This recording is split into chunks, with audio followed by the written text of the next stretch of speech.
Om Shruti Smriti Purananam Alayam Karunalayam Namami Bhagavatpadam Shankaram Lokashankaram Shankaram Shankaracharyam Keshavam Badarayanam Sutra Bhashya Kritau Vande Bhagavantau Punah Punaha Ishvaro Gururatmeti Murtibheda Vibhagine Vyomavadvyapta Dehaya Dakshinamurtaye Namaha Om Sahana Vavatu Sahanau Bhunaktu Sahaviryam Karavavahai Tejasvinavadhitamastu ma vidvishavahai.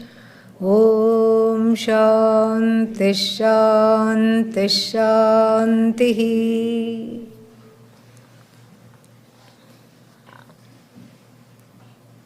Number 14.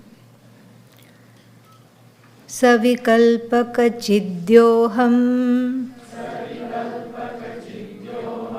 Brahmaikam Nirvikalpakam Svatas Siddha Vikalpaste Nirodhavyah Prayatnatah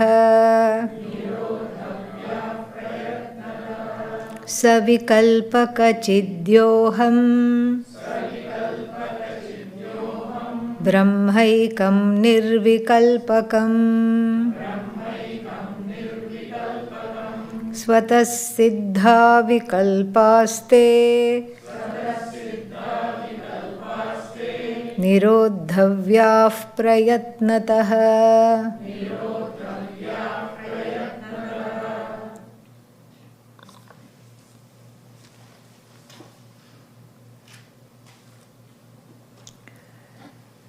The previous verse, number 13, talked at length about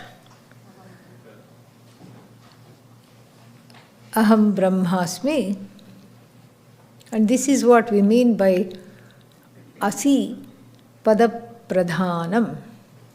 Asi meaning how to live in this knowledge, because you see the same Chit, the same consciousness illumines the Vikalpas, illumines the absence of the Vikalpas, illumines the Buddhi. So there is a lot of, what is that called? Enmeshment.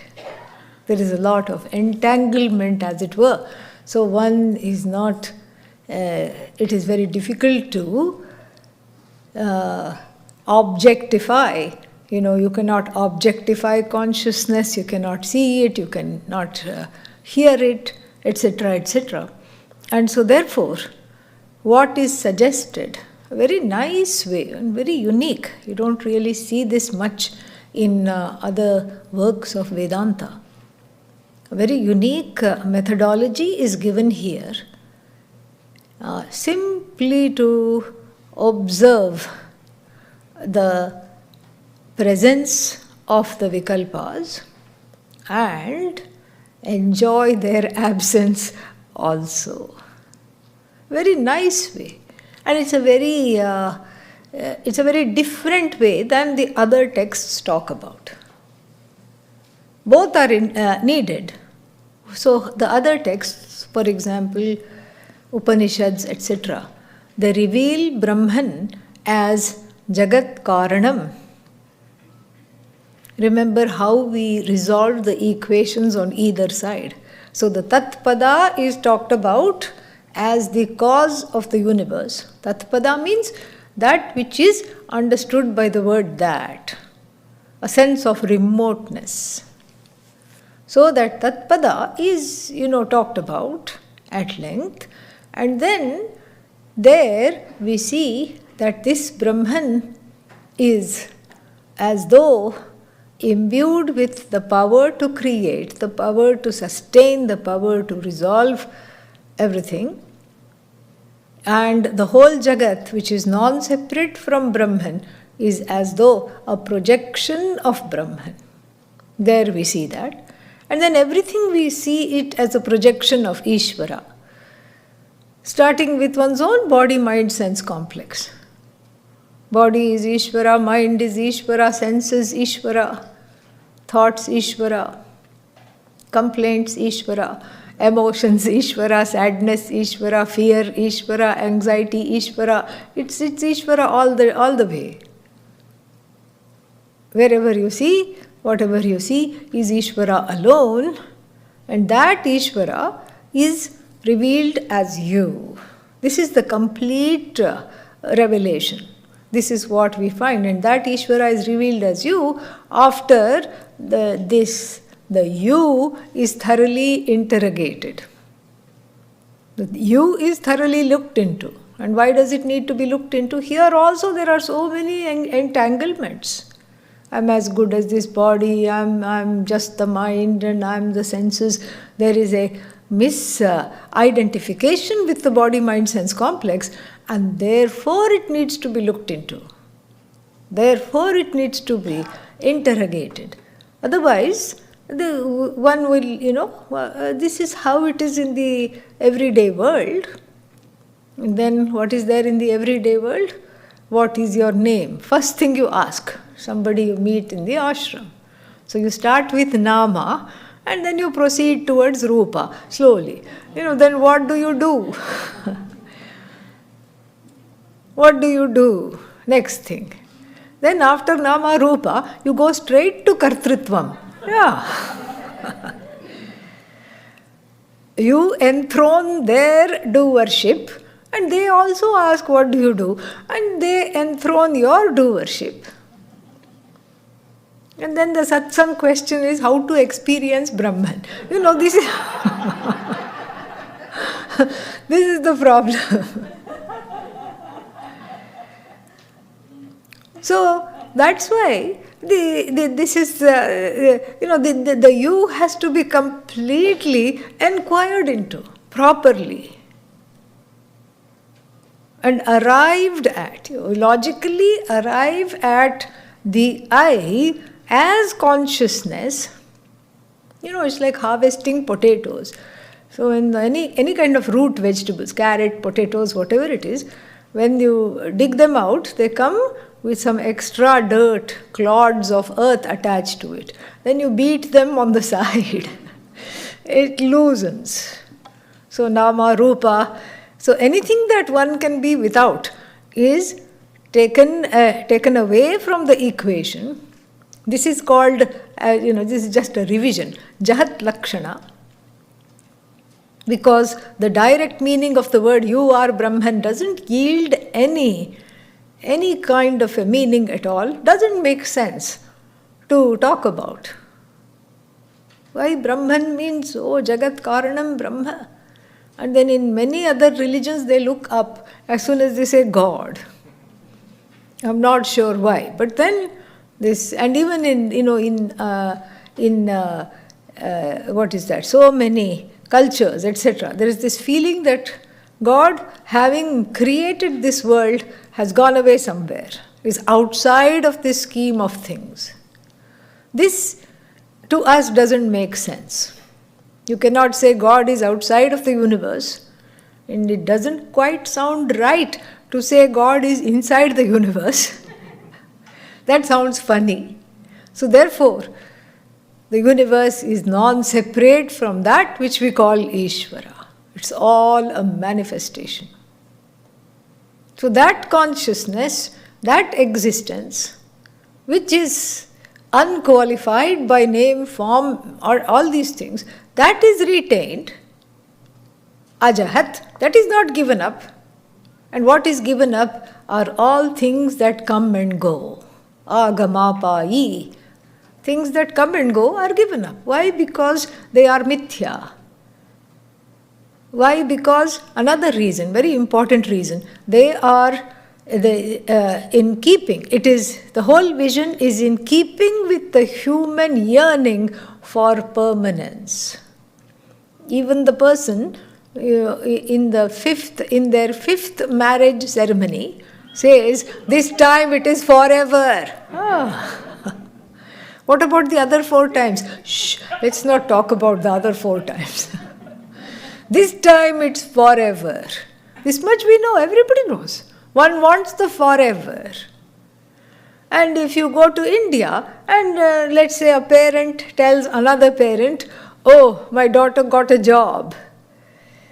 Oh, wonderful, congratulations. And the next question, what is the next question? Is it permanent? So do you want the job or do you want the permanence? I want the permanence, but right now I am transferring the permanence onto the job and hoping it will give me some kind of a foreverness that I am seeking. Same thing, whatever one, it has to be permanent. Are you renting your house or owning it? Oh, I definitely own it. But that's a lie. You don't really own it. Bank owns it for the most part. Unless one is independently wealthy and has paid with cash. It is the bank that is owning it. But there is a abhasa. See, this is another nice way to use the word abhasa. There is a abhasa of owning it.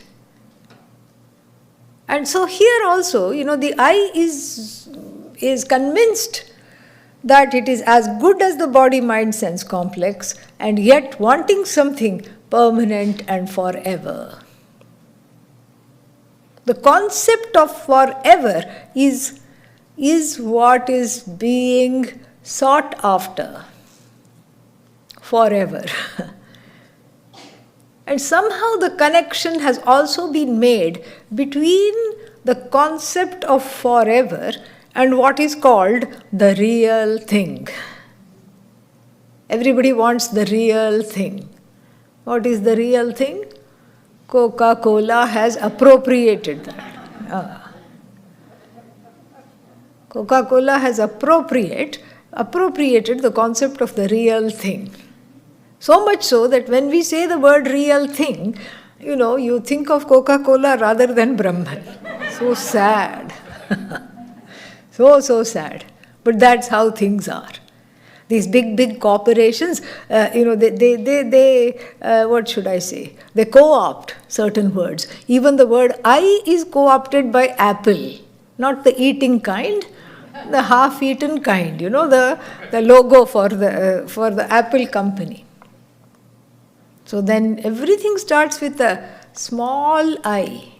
They are pretending they are not replacing you because you are the big I, and then there is a small I, but then when that I comes next to some words, you think you are that thing. There is a subconscious association made. iPod, iPhone, iMac, iPad. And if I don't have any of these things, I'm mad. That's what. If I have them and lose them, I'm mad. 1 minute one cannot stay without these devices. You see how interestingly they just exploit the human yearning. The I is dear. The I is dear because it happens to be forever and it is the real thing and it is not understood.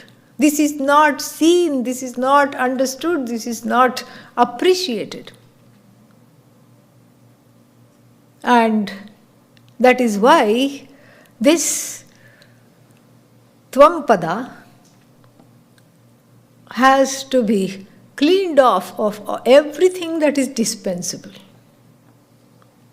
Because from the standpoint of Brahman, everything is a value added plus to this Brahman. Body is an incidental manifestation of Brahman, not intrinsic. Mind, incidental manifestation of Brahman. Senses, prana, incidental manifestation, do worship incidental manifestation. So the incidental manifestation of that which is infinite, it is completely dispensable. Like from the standpoint of clay, the pot is an incidental manifestation of clay. But from the standpoint of pot, clay is intrinsic to the pot. Without clay, no pot. Without pot, you can't say no clay. Clay is. And this is something very important to assimilate. So, everything is plus. So, infinity plus 1, what is it? Infinity. Infinity minus 2, infinity. And that happens to be you. So, everything is an embellishment, as it were. The body is an embellishment to the eye, wonderful, because of which I can move around. Mind is an embellishment to the eye, because of which I can move around. Senses are an embellishment to the eye, because of which I can think. I can interact with this wonderful Jagat in the form of Bhagavan. Everything is an embellishment. The embellishment can be removed without causing any difference, any attrition to the eye. Because it's an as though plus sign mithya. And whatever comes after the plus sign also mithya. Subtraction mithya. All kind of mathematical operations mithya. This is what has to be understood. And when that equation is made, when that I is understood as that which is forever, which is free of do worship, thank God, and which is free of what is called bhoktritvam. What is bhoktritvam? Done in ship. Yeah, one is I am the doer. The other one is I am done in by other people's doings. This is bhoktritvam. Please understand. Bhokta means I am subject to other people's omissions and commissions. This becomes the cause of hurt. Whereas the first one, I am an agent of action, that notion is the cause of guilt. So forever guilty. And then what is the other one? Forever hurty. Guilty marries hurty. Yeah. And this is what happens sometimes. It's an interesting match. Because the guilty person keeps apologizing and it's never enough for the person that is hurt. Permanently, perennially hurt.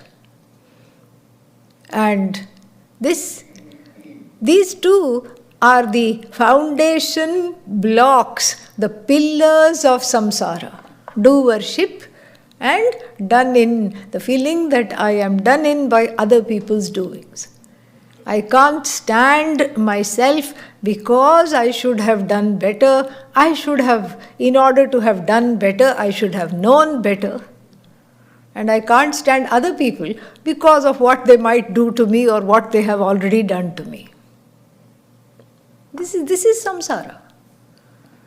So the do worship comes and goes. How do we know? Because in sleep, there is no do worship. Do worship has an iffy existence.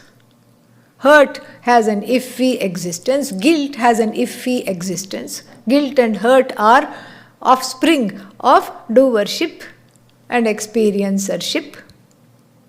So these are all, they all come and go. Whatever comes and goes is not I. Including the vikalpas, various impressions, experiences, thoughts, etc., etc., etc. They are all just dispensable. So therefore, when you take away all that is dispensable, what is left is Satchidanandam Brahma, which we have seen. That infinite I.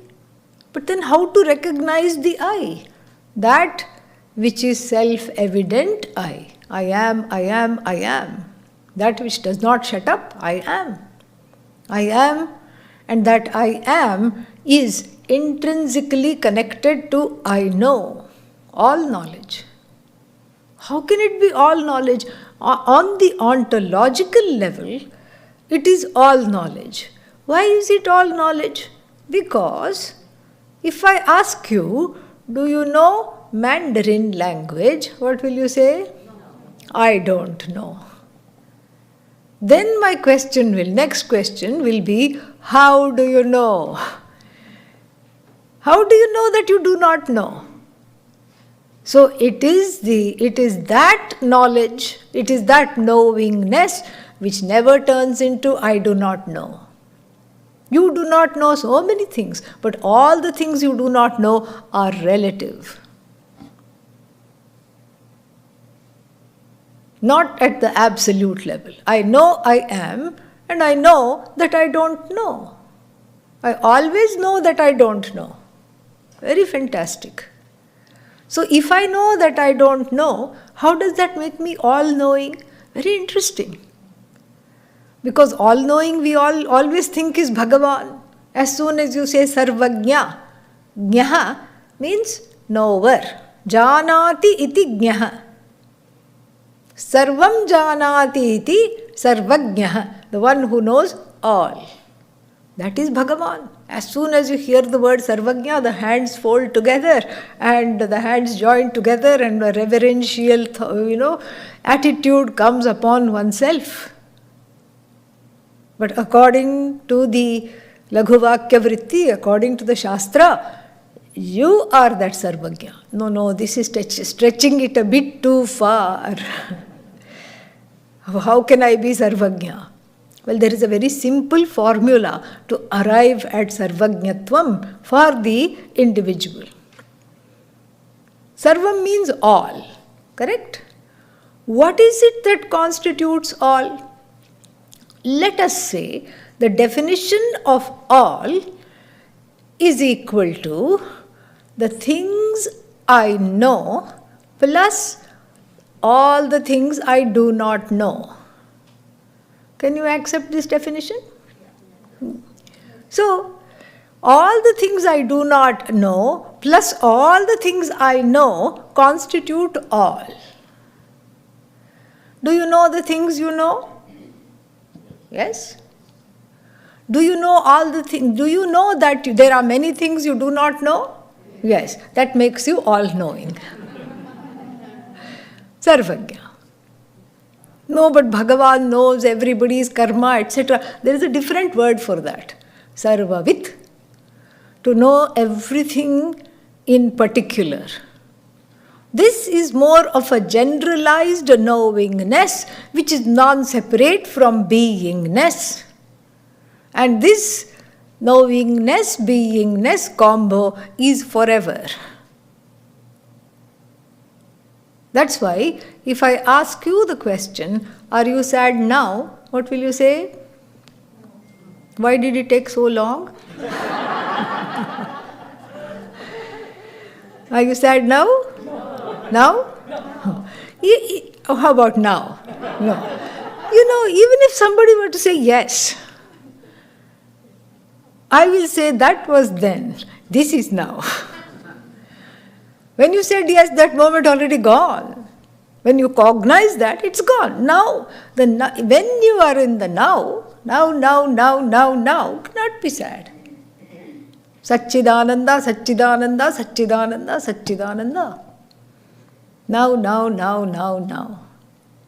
And that is how, my friends, this text tells us to recognize Brahman. Internally, repeatedly, as a form of a sadhana, a meditational practice to be in the place of reduced, suspended raga, dvesha and all other impressions as a practice. And so this practice does not yield moksha, because moksha is already your nature, you are already free. But what does it do? It prepares you to receive this knowledge so that the self-discovery is complete according to the methodologies deployed by the Shastra. And the other thing that it does is it gives what is called Chitta Naishchalyam. We have seen this. Chitta Naishchalyam. The third thing that it does is it's, this practice of watching the space between the thoughts as is advised by the Laghu-Vakya-Vrtti is like an appetizer. The idea is the more one meditates as a practice, what happens along with the knowledge, the jnana prasada, the fruit of the knowledge, the gift of the knowledge is that one is the same whether one meditates or not. So, in meditation, one learns to have a say over the ways of the mind. And then the spaces between the meditative state and the non-meditative state start to get obfuscated in a very delightful way. That is the idea.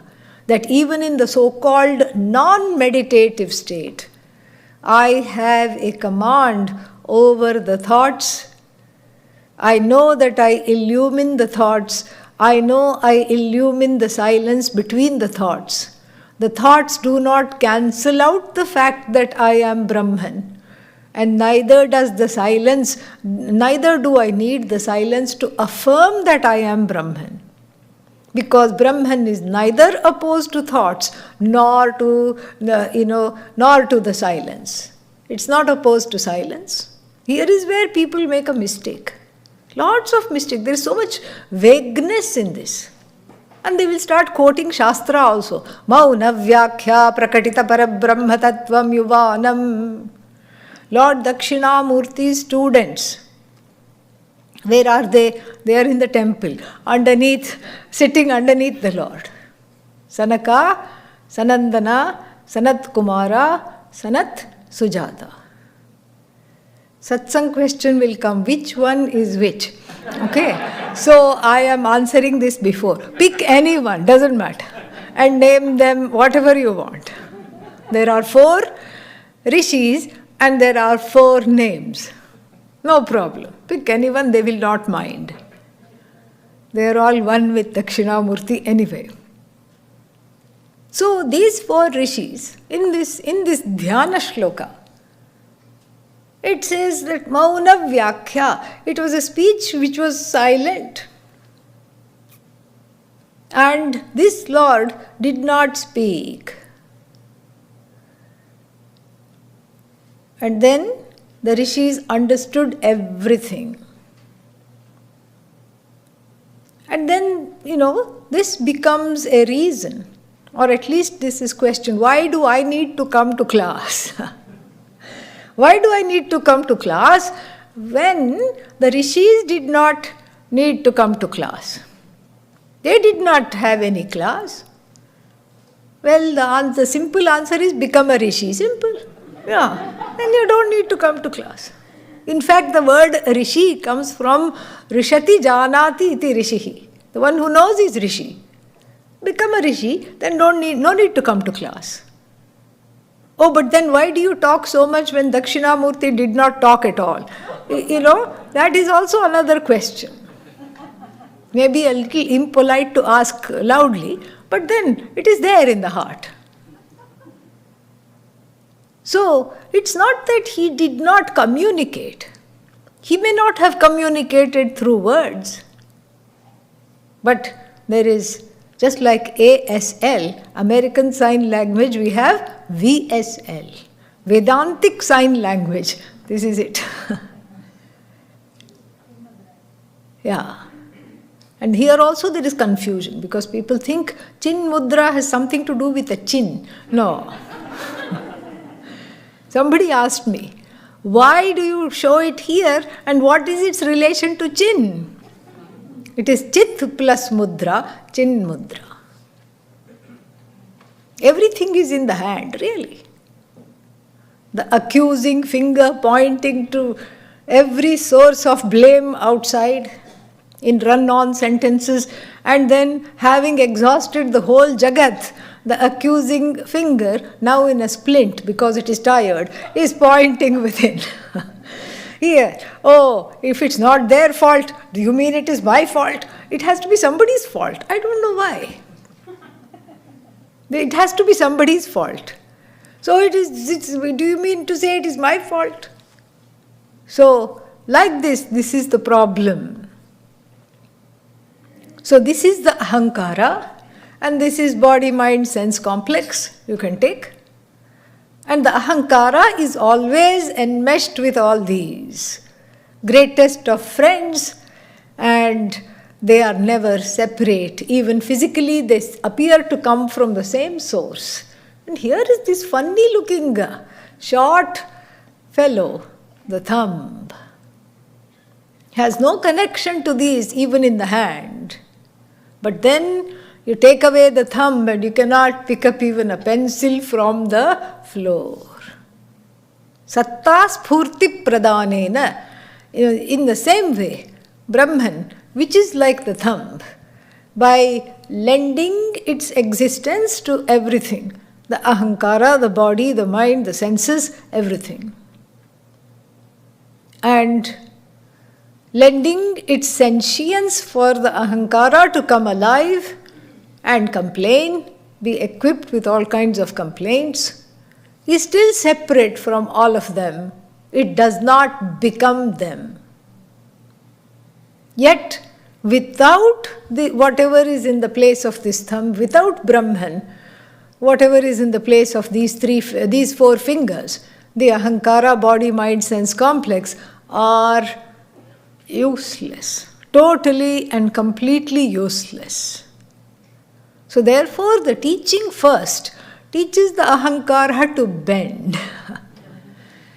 Yeah, you bend physically, and also you bend in the sense of surrendering to the Shastra. This is what we are going to be talking about next.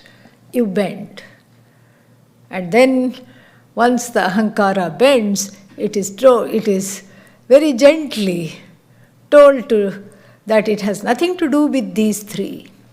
And it is told, you are one. The knowledge has come a full circle. This is what Chin Mudra. And they understood, because that's why the rishis are seen as old. Very elderly, because they are old souls. They have done their homework. They have emotional maturity. They have a tranquil mind. They have practiced all the things that are here said, told to us to practice. That's why just a little sign is enough to make them understand. It's not that Lord Dakshinamurti did not teach and they got this knowledge without the teaching. Nobody gets this knowledge without teaching. What about Bhagavan Ramana Maharshi? He didn't study, he also studied. Either you do it in this life or the previous life or the next life. That's what it is. Sometimes people have done a lot of work in the previous lives and it appears that they already know a lot.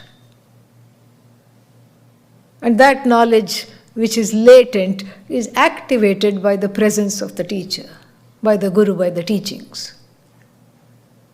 So without teaching, this doesn't happen. And this is what is, will be called later Brahmabhyasa. Badly translated as practicing being Brahman. No. Brahmabhyasa is better understood as contemplation upon one's own nature as free of vikalpas. Contemplation upon one's own nature, essential nature, as being free of vikalpas. And then one can get more sophisticated and see that those vikalpas, those thoughts, those vrittis, etc. that come are not opposed to the essential nature. They cannot affect me. They come and they go. And in time, one learns to enjoy their absence as much as one learns to enjoy their presence, because they do not make a dent in who I am. I am free of them, they are not free of me. So I project them, they come to life in my watch and they resolve into me. This is what the verse that we are studying is going to say. So, savikalpaka chid yaha aham. I am this, aham, this I, which is the one who is consciousness plus cognitions. Consciousness plus the presence of thoughts. What is consciousness? Infinite. Infinity plus thoughts, still infinity. This is what it is saying. Savikalpaka chid. I am that chit, but the chit which is as though conditioned by consciousness, just like the clay which is as though seen right now in the form of a pot. Savikalpaka chid yaha aham. That which I am. What am I? I am that consciousness plus a few miserable thoughts. Very nice way to define oneself. I am that consciousness plus a few thoughts. Complaining thoughts, miserable thoughts, happy thoughts, sad thoughts. And then the essential nature of Brahman is consciousness devoid of those vikalpas, those divisions. Brahma tat, tad Brahma nirvikalpakam.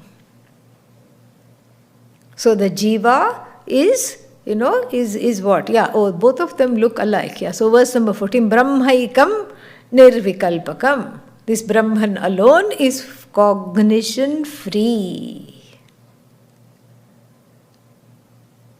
And then second line says, Svatasiddhaha te vikalpaha. These vikalpas are, as it were, we have to add as it were, because otherwise we'll get confused with what is coming here. Svatasiddhaha.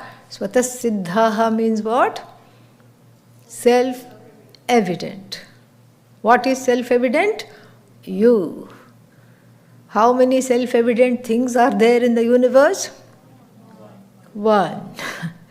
So if the vikalpas also become Svatasiddha, then we are in trouble. Svatasiddha means evident to me. That is how we have to see. Your thoughts are only evident to you, to no one else. And you are evident to yourself. So indirectly, the vikalpas are described here as evident to you. The vikalpas are as good as self-evident. Why? Because you are self-evident and they are a projection of you. Svatasiddha meaning they are easy to recognize. You know their presence, you know their absence. And you know, you can even witness the rise of the thought. And immediately you can tell yourself, not going there just now. So many times you tell yourself that. Not going there, bad idea. Okay, not going here today. Very healthy way to do this. This is what the witnessing gifts one with. Very, very nice. Svatasiddhaha vikalpaha te. And then what should be done with that? As a practice. Not as the reality, because the reality is not opposed to differences. The divisions are as though the differences need not be scary, need not be frightening. So the reality, which is Brahman, which is you, is not opposed to differences, is not opposed to thoughts, is not opposed to their presence or their absence, because it just is the nature of the illuminer. It illumines both the presence of the thoughts and the absence of the thoughts. Then why practice looking at the spaces of the thoughts? Why practice having a thoughtless state? This is again to have chitta naishchalyam, to be able to sit and understand this as the truth of oneself. To prepare the mind to focus on this knowledge, to focus on this reality. Nirodhavyaha, these cognitions can be suspended. Nirodhavyaha, usually it means restrained, but a contextual definition here yields the word suspended. How? Prayatnataha, meaning it's not going to be easy. Because as soon as you think about not having thoughts, you have many thoughts about not having thoughts. I don't know if I can do this, already one thought. And then even if you manage to have a millisecond of a thoughtless state, what happens? The thought comes, aha, what a nice thoughtless state I am enjoying. And then it breaks through that. So, this way, that's why it is prayatnataha. Next one. Shakyas sarva nirodhena samadhir yoginam priyaha tadashaktau kshanam rudhva Shraddha brahmatatmanah Shakyas sarva nirodhena samadhir yoginam priyaha tadashaktau kshanam rudhva Shraddha brahmatatmanah.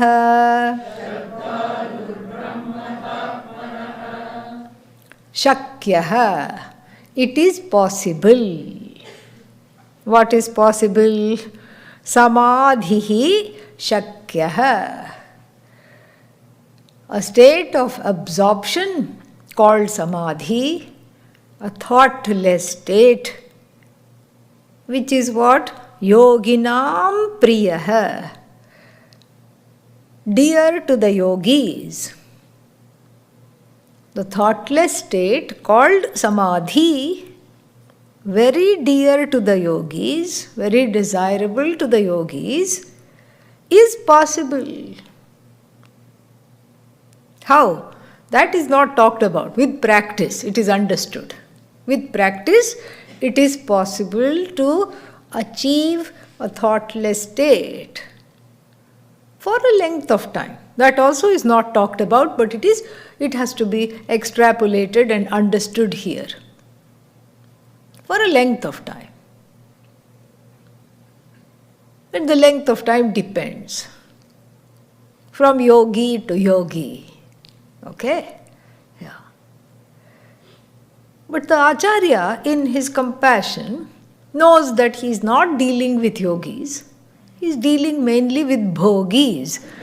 So, bhogi means conspicuous consumer. Yeah.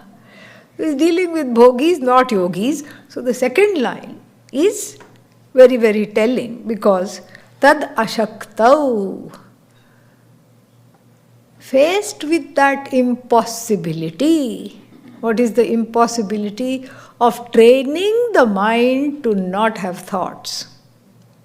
Tad ashaktau. That tat means training the mind not to have thoughts. That is the word, that is the preposition tat refers to. Tad ashaktau. When that is impossible, kshanam ruddhva.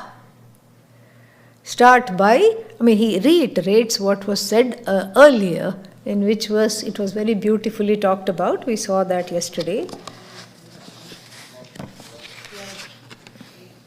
Exactly, verse number 12.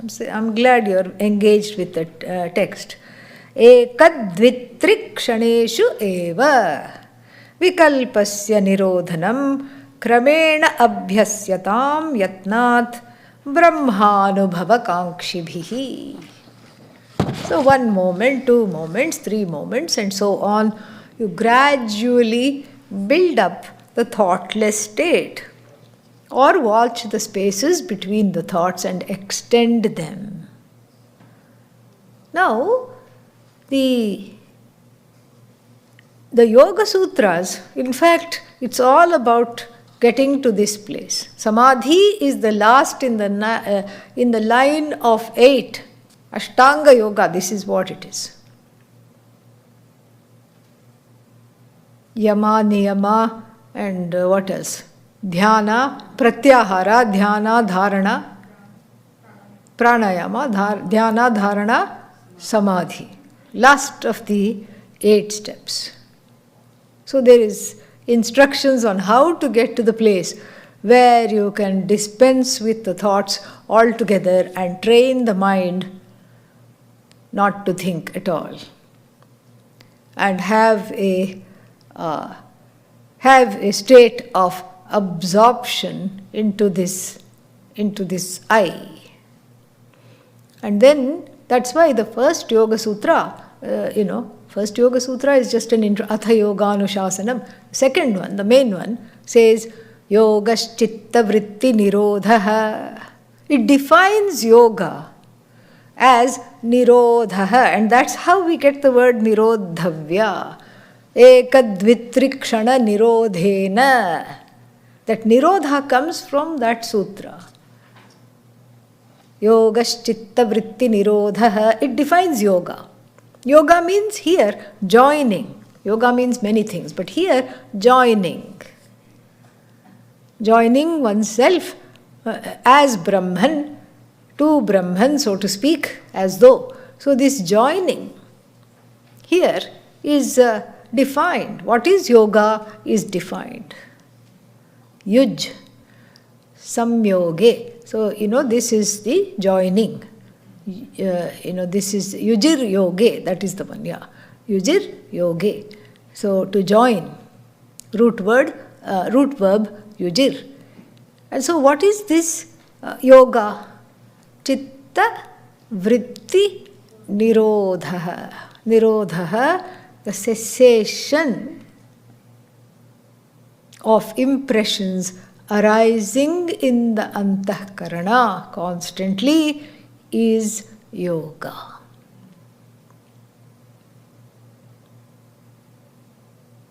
Rudh means to stop. Rudh also means to train, to restrain, to discipline. So it is both a cessation, that is the phala, is the cessation, and the cessation is achieved by what? Discipline, training. Acharya does not say it's going to be easy. That's why ati yatnataha, earlier it was used. Somebody can look up which verse, I think in the beginning. And then later on, where chit and chidabhasa must be separated, ati yatnataha, number 3, right at the outset. And then here, yatnataha, prayatnataha. So the author knows here that this is not child's play. It requires dedication, it requires time, it requires a lot of mental discipline to be able to sit without doing anything, forget without doing anything, without thinking anything. Lot of work is needed. Samadhi is temporary. So in Vedanta, Samadhi becomes an auxiliary. Meditation, contemplation, Samadhi, all these practices become auxiliary. Auxiliary means what? Helping aids to firm the mind, to overcome habitual orientations. I am the thinker. I am the disturbed one. I cannot be free of emotions. These are all habitual orientations. So to let those habitual orientations drop, to live like the Shastra says Brahman is, to live just like that. All that, these become auxiliary aids to help one to overcome the feeling that I am a jiva, all these habitual orientations of behaving like a jiva. Like somebody said just the other day, in the class, everything is wonderful. In the class, the mind is quiet. As soon as I go out, and even before wearing the shoes outside, something happens. This is what? That's the orientation. The orientation is what to do, where to go, what's happening. There's a lot of anxiety, agenda. One is running from place to place. And that is why this is advised, to enjoy the vast expanse that the mind is capable of. Otherwise, the mind is just keeping on forcing, churning out one thought after the other, and there is a sense of constriction. Samadhi does not produce knowledge, because the knowledge is beyond samadhi. How? Because Brahman is not just the thoughtless state, because thoughts are unopposed to Brahman. Even when you are thinking, you are Brahman.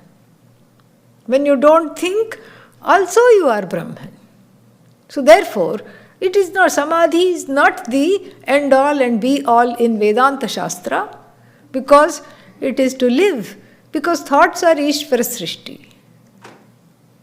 And how long will you keep on removing or trying to remove Ishvara Srishti? Even one small weed you cannot remove from your yard. You go and remove it because you have cobbled the drive, and between two cobblestones there is this weed. It doesn't think it's a weed. It thinks, tada, I'm here, I'm alive, I'm Bhagavan, I'm Brahman. Oh, weed. And you go weed it out. And then 2 months later, its grandchild is back. Yeah. So even that you cannot remove. What to talk of thoughts in the mind? You need not remove. This is the understanding. So then why should I remove as a practice? To get to know yourself as not tethered to thoughts all the time. To get to know the I that is not tethered to thoughts. But in sleep I don't have thoughts. Yes, but good luck getting to know yourself as the sleeper. So, this doesn't produce the knowledge. Because if we go away thinking Samadhi is the truth of Vedanta, then we will have some problems. Thoughts are not opposed or against oneself as Brahman. This is where to go. And so therefore, the second option, I think, is good for most people, unless one is wanting to practice Samadhi. And what is that? Kshanam Ruddhva. 2 things are given. As in, if you want to opt out of Samadhi, this is all,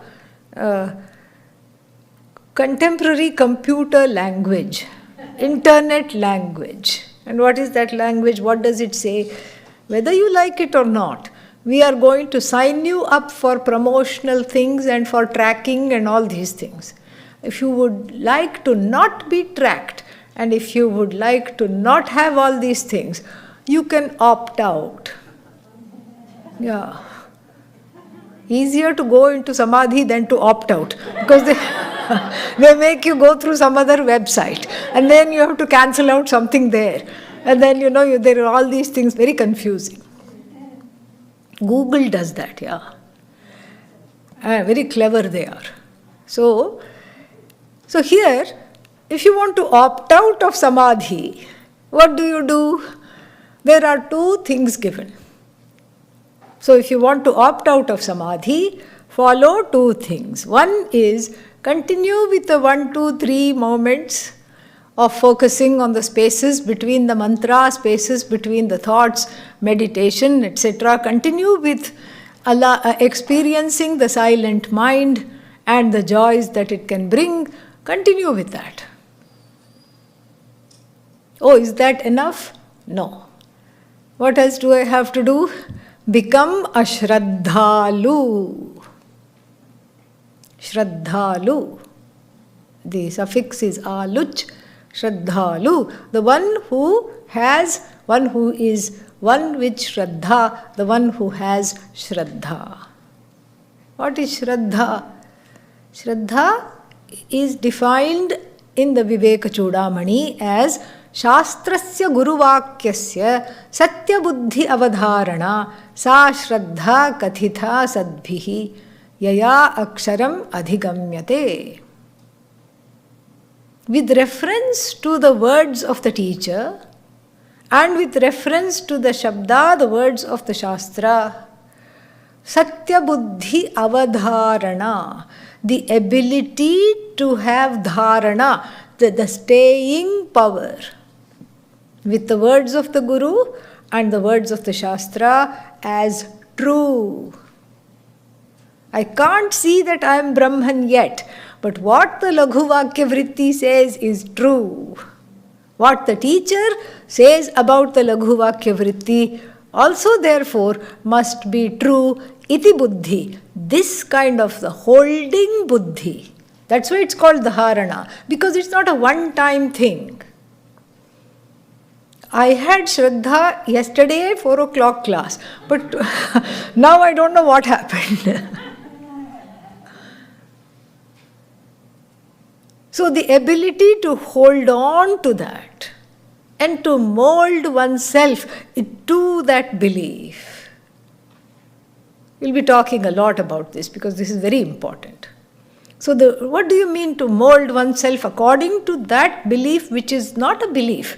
Because you are Brahman is not a belief. It is an understanding. So it's a trust pending understanding. That is what Shraddha is. So the whole person, the mind, the body, the senses, is trained, one trains oneself to cultivate this Shraddha towards the words, so one's demeanor towards the source of knowledge, be it the book or the one who is a amplifier of the book. That's what the Guru is. The Guru is the microphone. The Guru is the mic that amplifies the message of the Shastra in a way that can be easily assimilated. And so the attitude towards the teacher and the attitude towards the book, my attitude towards the book and the teacher undergoes a big change because I badly want this knowledge. So one reveres the teacher and one reveres the Shastra not because they want that reverence. One reveres the teacher because one wants the knowledge. It is for one's own self. It is for one's own self that this reverence, this reverential attitude takes place. There is an attitudinal adjustment. This is Shraddha. And so that is so if you opt out of becoming a yogi and doing samadhi, how to understand Brahman? 2 ways are given. One is continue to practice, continue the sadhana of meditation, continue practicing momentary restraint of thoughts in the waking state, in the meditative state, even in the everyday, even while you are not meditating, you can continue. And then what? And then continue to cultivate Shraddha. Shraddha is something which you think one thinks one has already. Then 6 months later you wonder, oh, I don't know how I was then. Now I really have Shraddha. And then another half year goes by. I don't think I had quite a bit of Shraddha then. Now I really have Shraddha. It keeps growing. It grows on you, really. And so this trust pending understanding is the deal maker, really. it clinches the knowledge. It clinches. And this is something which in the Bhagavad Gita is also talked about. What is that sentence? Shraddhavan labhate jnanam. So, you may not know Sanskrit, but if you have Shraddha, you definitely gain the knowledge. This is not a pass to not learn Sanskrit, but this is an assurance that as long as Shraddha is there, there are many, what are they called? Qualifications given. A resolved mind, shama, non-reactivity with regards to the organs of actions, dhamma, uparati, not sweating the small stuff, letting go, uparati, forbearance, titiksha. All for the sake of knowledge one cultivates this, one grows. Then we have samadhanam, single-minded focus. So even though along with Shraddha, these are known as the six-pack of Vedanta, of Vedanta Shastra. Six-pack as in the abs, okay? Yeah. Because there is some similarity of going to the gym and working towards it. This is where you work towards these qualifications, endowed with this, and Shraddha is the most important of all of them, really. It is the gem in all of them, because Shraddha there, knowledge will definitely take place. And so, become a Shraddhalu. Shraddhalu is the one who is one with Shraddha. And what is this Shraddha and how to cultivate it, etc., we will see more in the next class. A small announcement, I will not be available today after class in the morning, but I will be there after the afternoon class. Okay? Yeah. Om Purnamadav Purnamidam Purnat Purnamudachyate Purnasya Purnamadaya Purnamevavashishyate. Om Shanti Shanti Shanti. Harihi Om Shri Gurubhyo Namaha. Harihi Om.